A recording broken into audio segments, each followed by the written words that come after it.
Good morning to you and a warm welcome to the program. We start with Mauritania. The results of Saturday's election are out and already there is a huge cry of foul by the opposition and in fact an outright rejection of the results. So what do we really have? Let's break it down for you now. The election body on Sunday declared the ruling party candidate Mohamed Ould Ghazouani winner with 52% of the vote in what is the country's first democratic transition of power since independence in 1960. But the opposition candidates, led by Sidi Mohamed Ould Ghazouani, say multiple irregularities eliminated any credibility of the Saturday polls in the West African desert nation.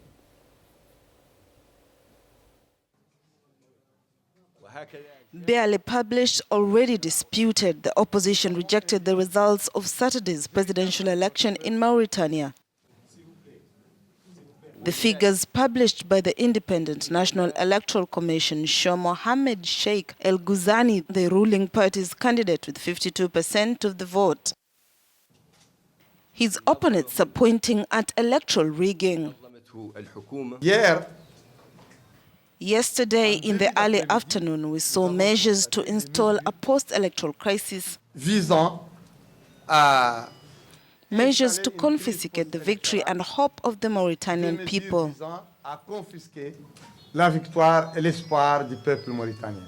In an attempt to restore what they consider to be the truth of the ballot boxes, the opponents are asking the Electoral Commission to publish the results polling station by polling station.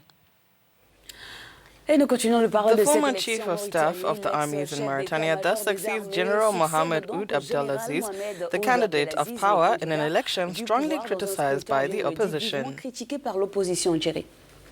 And with us in the studio is our colleague, Deputy News Editor of Africanews, Michael DB.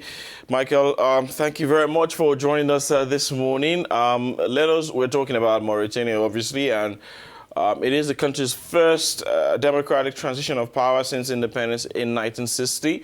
The Election Commission yesterday announced the results, and it puts Mohamed Ould Ghazouani, the ruling party's candidate, as the winner with 52% of the vote.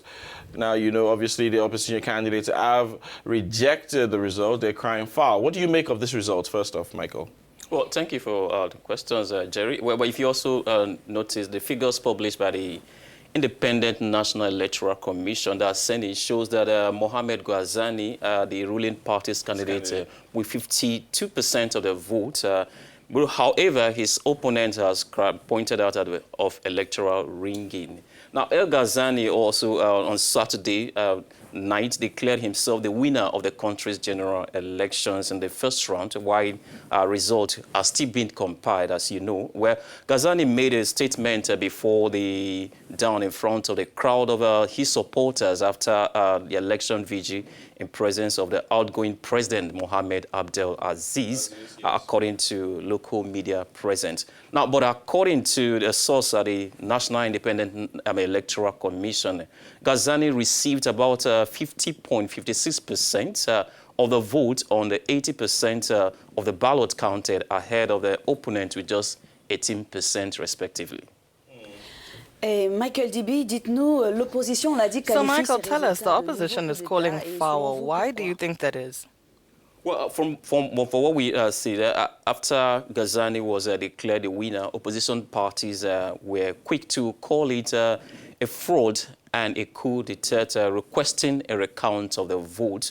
Now, this is a quotation from one of the opposition. It says that we reject the results of the election and we consider that they are in no way expresses the will of the Mauritanian people.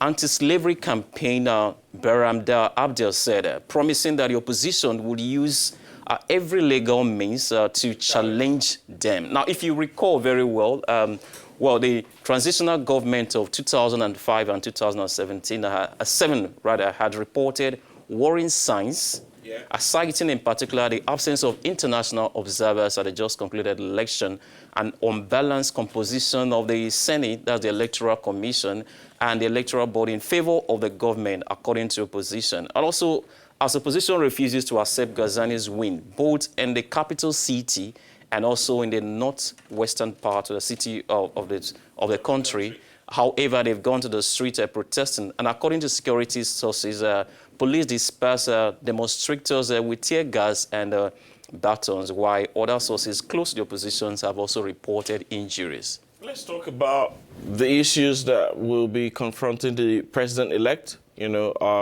it's his first, like we said, it's the country's first democratic transfer of power since 1960.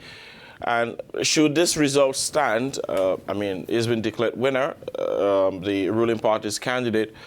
What are the issues that will confront the president-elect? Well, if you recall, the current president, the outgoing president, Abdel Aziz, managed to stabilize Mauritania as the country was severely hit in the 2000s by attacks from Islamist groups and numerous kidnappings in the country of terrorism especially. But the president rebuilt the army. He also increased territorial surveillance and work on development of remote areas. Now, however, and despite his economic record, Abdel Aziz has been criticized for not addressing the country's most urgent issues of injustice, the existence and persistence of slavery. Now, critics have focused on a fundamental right in society marked by persistent disparity between Arab Berber, that's Mauritania descendants from slavery of Arab Berber masters whose culture they share, and Afro-Mauritanians, generally native speakers of sub-Saharan ethnic groups. Now, according to the World Bank report published in May, economic growth in Mauritania was put at 3.6% in 2018, although improving, but remained insufficient in relation to demographies.